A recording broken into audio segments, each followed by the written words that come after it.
अस्सलाम वालेकुम। उर्दू कवायद का ये क्लास नंबर 6 है, जिसमें इसमें आम की तारीफ और उसके अक़साम को ज़िक्र करेंगे, उसे समझने की कोशिश करेंगे। इससे कबल 5 क्लासेस उर्दू कवायद पर इसी चैनल पर अपलोड कर दिया गया है, जिसका लिंक डिस्क्रिप्शन बॉक्स में दे दिया जाएगा। आप चाहे तो उससे फैज़याब हो सकते हैं। इसम की तारीफ व अक़साम में हम इसमें आम इस वीडियो में, इससे पहले वाली वीडियो में इसमें की तारीफ और इसमें ख़ास का जिक्र हुआ था क्लास नंबर 5 में। अब क्लास नंबर 6 में हम इसमें आम को समझने की कोशिश करेंगे और उसके अक़साम भी। इसमें आम की तारीफ भी क्लास नंबर 5 में जिक्र हो चुका है। अब उसके अक़साम को समझते हैं। इसमें आम कहते हैं किसी भी आम शख्स, शय या जगह के नाम को। नंबर 1 है इसमें अक़साम की। इसमें आम के अक़साम में से सबसे पहला किस्म इसमें ज़ात है। इसमें ज़ात किसे कहते हैं? इसमें ज़ात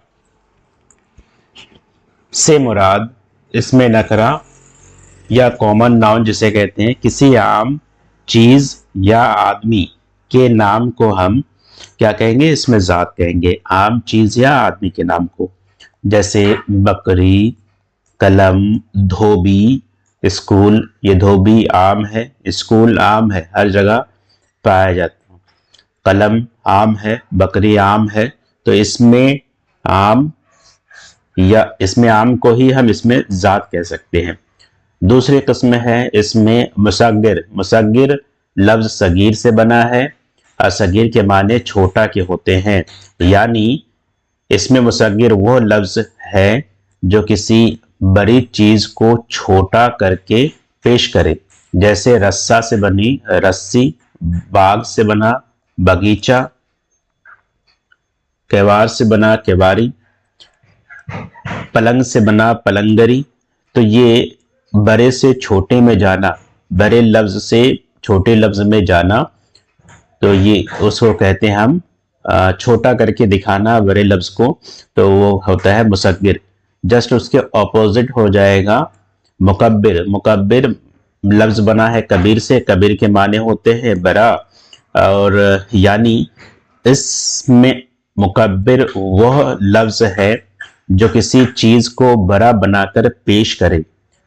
मसलन राह से शाहरा, बात से बतंगर, शाह से शहनशाह। तो ये छोटे से बड़े में जाना, छोटे से बड़े में जाना ये मुकब्बिर कहलाएगा। बात से बतंगर हो जाना, छोटे से बड़े में बदल जाना, और बड़े से छोटे में जाना ये कहलाएगा क्या? इसमें मुसग्गिर। अगली किस्म है इसमें आला।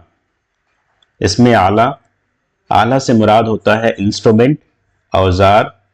तो इसमें आला वह इसमें जिससे किसी आला, औजार या हथियार का नाम पता चले, जिससे समझा जाए। मसलन उस्तरा, चाकू, खुरपी, नेज़ा वगैरह। यानी ये इसमें आला जो औजार, हथियार, आला के नाम को हम इसमें आला कह सकते हैं। 5 नंबर है इसमें ज़र्फ़। इसमें ज़र्फ़ ये वो इसमें है जिससे वक्त या जगह का मफ़हूम ज़ाहिर हो। वक्त या जगह, किसी वक्त या जगह का जिससे नाम ज़ाहिर हो, तो उसे हम इसमें ज़र्फ़ कहते हैं। मसलन सुबह, शाम, हरम, गुलशन वगैरह। इसमें ज़र्फ़ की फिर 2 किस्में हो जाती हैं।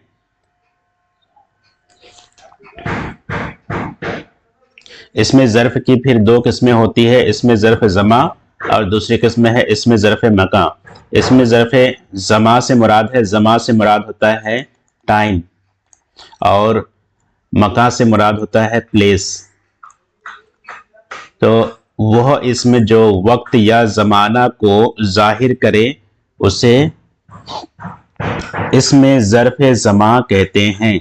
मसलन सुबह, शाम, हफ्ता, महीना, साल, ये ज़मा हो गए, اسم ظرف زما. اسم ظرف مکان کسے کہتے ہیں؟ یہ وہ اسم ہے جو کسی جگہ یعنی پلیس، مکان کو ظاہر کرے، اسے اسم ظرف مکان کہتے ہیں. مثلا مندر، مسجد، کالج، صحرا وغیرہ.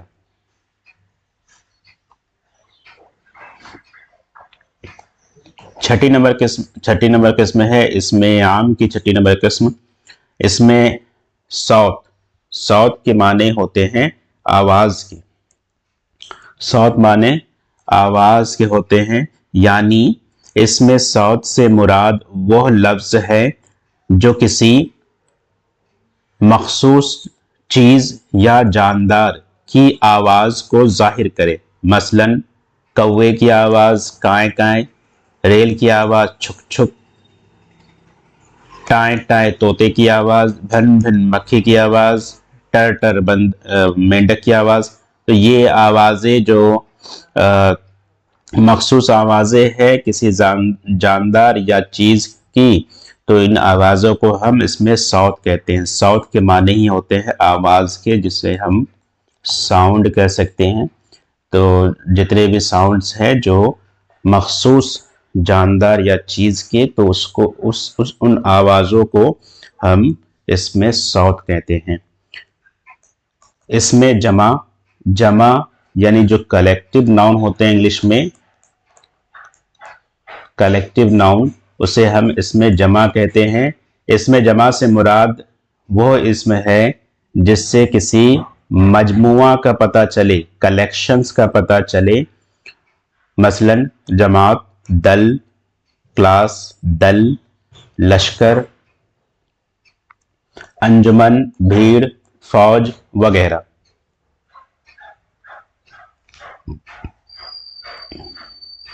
اگلی قسم ہے اسم کیفیت. اسم کیفیت سے مراد وہ لفظ ہے جو کسی شخص یا کسی چیز کی حالت یا کیفیت ظاہر کرے. کسی شخص یا چیز کی حالت یا کیفیت ظاہر کرے، جیسے خوشی، تیکھا پن، دوستی، دشمنی، نرمی، غلامی. یہ کسی نہ کسی شخص یا چیز کی اس سے کیفیت ظاہر ہو رہی ہے، حالت ظاہر ہو رہی ہے، تو اس طرح کی اسم کو ہم اسم کیفیت کہتے ہیں. خوشی، غم، دوستی، دشمنی، نرمی، تیکھا پن، یہ سب کیا ہے؟ اسم کیفیت ہے. اگلی قسم ہے اسم کنایہ. دوران گفتگو جب کسی کا نام ظاہر کرنا مقصود ہو یا کسی تعداد کو واضح طور پر بیان کرنا منظور نہ ہو، بلکہ کسی مطلب کو مختصر طور پر بیان کرنا ہو، تو مبہم الفاظ استعمال کیے جاتے ہیں. ان الفاظ کو کنایہ کہتے ہیں، جیسے کہ ایسے کیسے، جیسے تیسے، ایسے ایسے، فلاں، اتنے، کتنے، جتنے. تو اس میں کنایہ کہتے ہیں. جب ہم گفتگو کے دوران میں کسی مقصود جب ہم گفتگو کرتے وقت کسی طرح کے کوئی تعداد کو ظاہر نہیں کرتے ہیں، کوئی مقصود بات کو ظاہر نہیں کرتے ہیں، اور اس کو کنایے میں بنا ظاہر کیے ہوئے اسے اگر بتاتے ہیں، تو وہ مبہم الفاظ ہوتے ہیں، جو صحیح طرح سے پوری طرح سے کوانٹیٹی یا کوالٹی نہیں بتاتا، لیکن اس سے ہم ڈھکے چھپے الفاظ میں اس کے معنی تک، مفہوم تک پہنچانے کی کوشش کرتے ہیں، تو وہ کنایہ کہلاتے ہیں. جیسے کہ ایسے کیسے، جیسے تیسے، اتنے، کتنے، جتنے، یہ سب لفظ کیا ہے؟ کنایہ ہے. 10ویں نمبر قسم ہے اسم استفہام. استفہام کے معنی ہوتے ہیں کوشچنز. جس لفظ سے ہمیں کوشچنز کا علم ہو، سوال، تو وہ اسم استفہام کہلائے گا.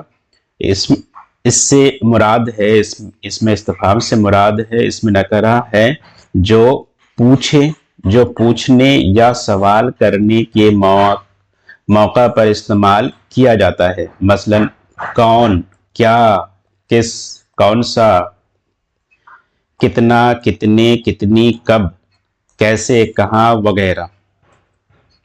इसमें इस्तिफहाम की 3 किस्में हैं। इसमें इस्तिफहाम इकरारी, इसमें इस्तिफहाम इनकारी और इसमें इस्तिफहाम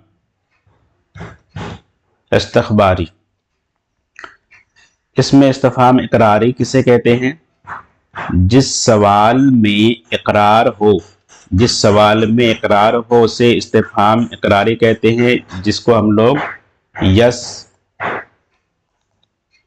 और इनकार, जिस सवाल से किसी बात का इनकार का इल्म हो उसे इसमें इस्तिफहाम इनकारी कहा जाता है।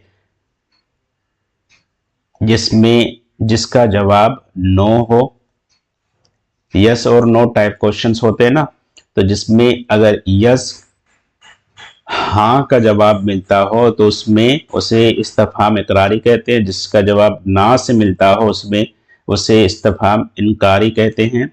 और इस्तखबारी किसे कहते हैं? जिस सवाल में किसी किस्म की इतला, इंफॉर्मेशन या आगही इतलाई हासिल करने की बात हो तो उसे इस्तिफहाम इस्तखबारी के नाम से याद किया जाता है, जिसमें इंफॉर्मेशन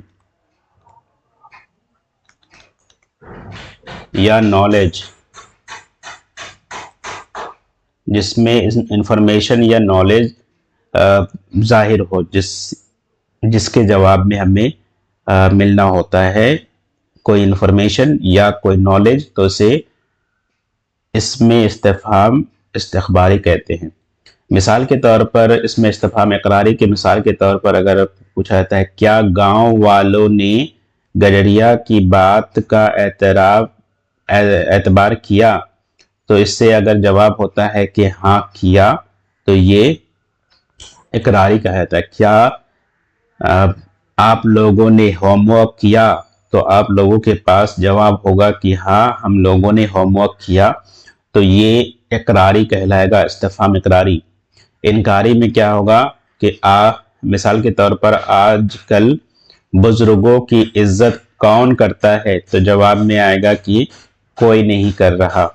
तो इससे मतलब ये हुआ कि इसमें ना नो के जवाब में आ रहा है इस सवाल का, इसलिए इसे इनकारी कहते हैं, इस्तिफहाम इनकारी। मुसीबत में पड़ना कौन चाहता है? कोई नहीं चाहता मुसीबत में पड़ना, कोई नहीं चाहता मुसीबत में पड़ना, तो इसलिए इसको हम लोग क्या कहेंगे? इनकारी, इस्तिफहाम इनकारी।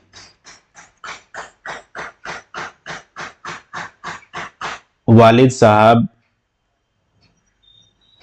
हज का दौरा कब करेंगे, तो ये इससे हम इस सवाल से वालिद साहब से जब ये सवाल करते हैं तो वालिद साहब इसमें हाँ या ना में जवाब नहीं देते।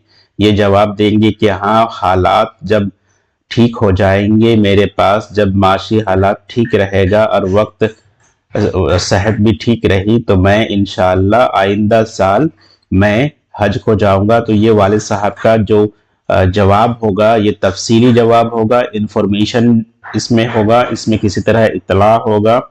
इस वजह से हम इस तरह के सवाल को या इस तरह के अक़साम, इसमें इस्तिफहाम के अक़साम को हम इसमें इस्तिफहाम इस्तखबारी कहते हैं। बहुत बहुत शुक्रिया शुरू से आखिर तक वीडियो को देखने के लिए। अपना और अपनों का ख्याल रखें। खुदा हाफ़िज़।